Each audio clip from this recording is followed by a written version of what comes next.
Sundowns poster, and there are correlations between the Phantom Killer and Darth Vader. It's Ralph McQuarrie who suggests the scuba apparatus that they use in the film. And as you, the fans of Dread Sundown will remember, the killer is his mask goes in and out, in and out. So that was a big part of it. And later on, John Scolari, who's unfortunately didn't get to join us this week, he is the archivist for McQuarrie, and he has shared his diaries and the work that he was doing when he created the Legend of Boggy Creek 2 poster, and that was in '75.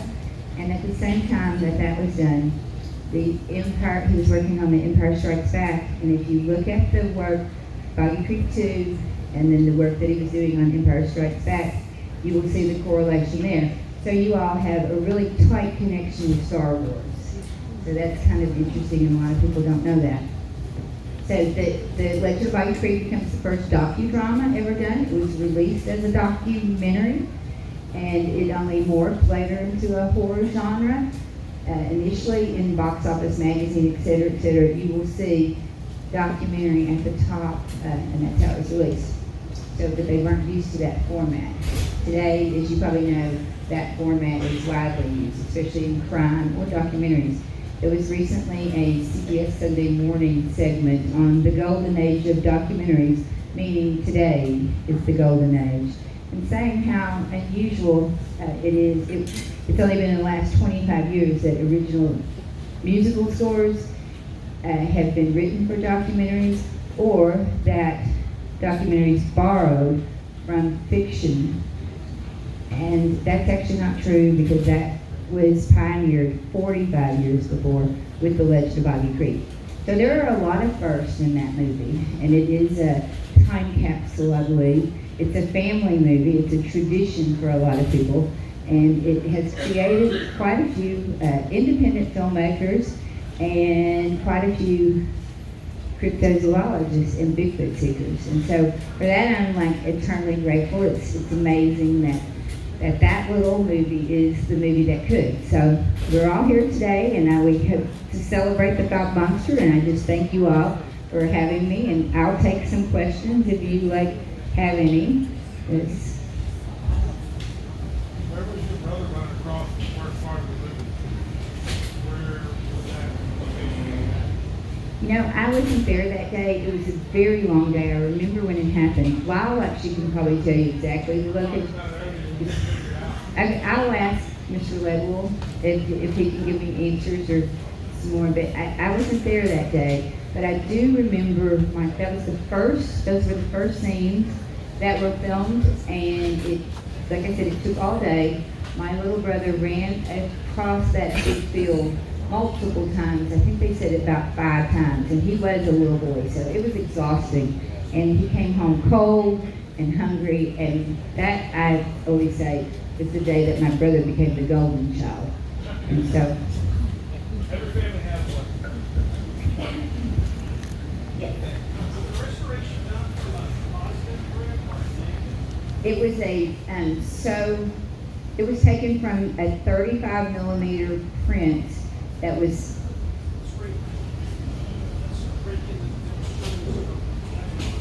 now we were able to remaster the original negative sound tapes.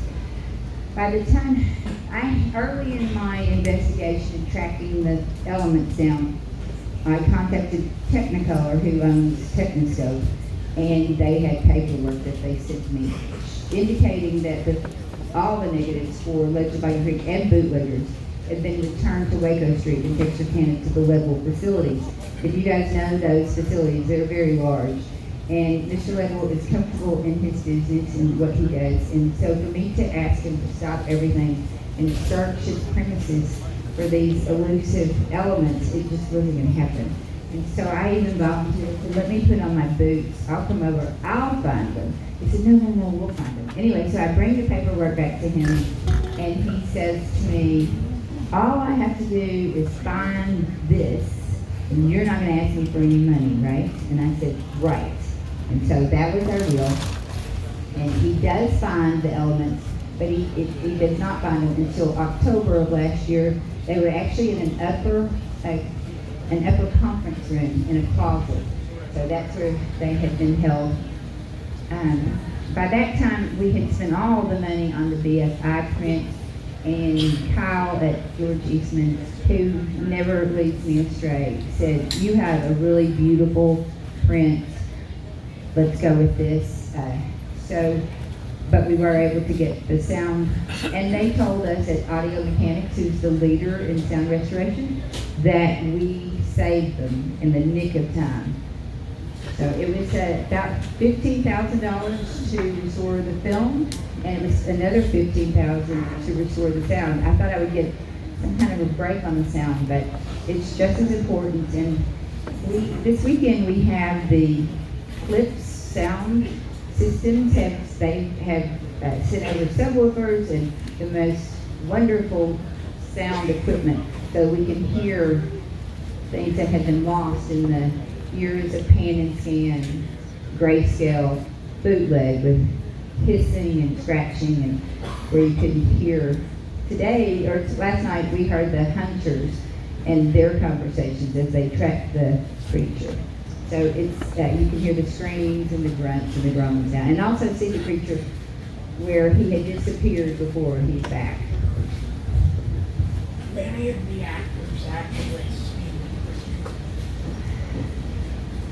Again, Lyles probably can tell you more about that. I know that the Crabtrees in the beginning, and the older man, Crabtree, where he's shooting out the door, and then later he's in the store, and my brother runs in, and he says, that woman is keeps sending her kid down here, I guess I'm gonna have to go down tomorrow.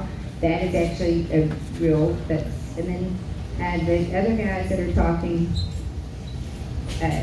the hunters. I asked Travis and I spoke, and I said, "How did my dad find you all?" And he said, "From the newspaper accounts." And he told me that his story had actually happened to his brother Lynn, but Lynn didn't want to be in the movie, and he didn't want his story told, and so Travis took that place. Travis said that he was bullied.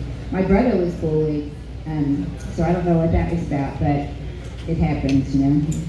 So the Legend of White Creek has been a very positive, always to me, a very positive thing. Even when I went to California as a young girl, in my early 20s, I met a lot of Hollywood movers and shakers. And anytime I said Foggy Creek, the Legend of White Creek, they would always had questions to ask about my dad and the movie and that kind of stuff. So that was always fun. Yes. When will the Blu-ray be available, and where can we get it? I'm working on the Blu-ray now. I know that's actually those comments about finding a DVD or a Blu-ray is what led me. And I am working on a large deal right now with a major retailer, and that has Arkansas roots, and hopefully they will act as my distributor. So I was very blessed to be connected with a former high-ranking official with this company, and so he'll take us in.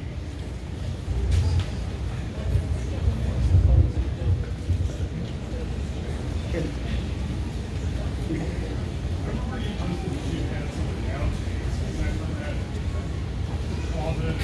Yes, so 10 reels of outtakes.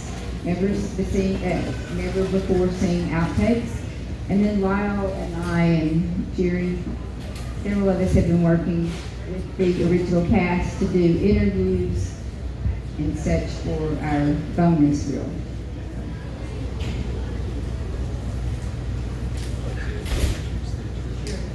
So this is this is the remastered trailer. It has not been remastered for sound.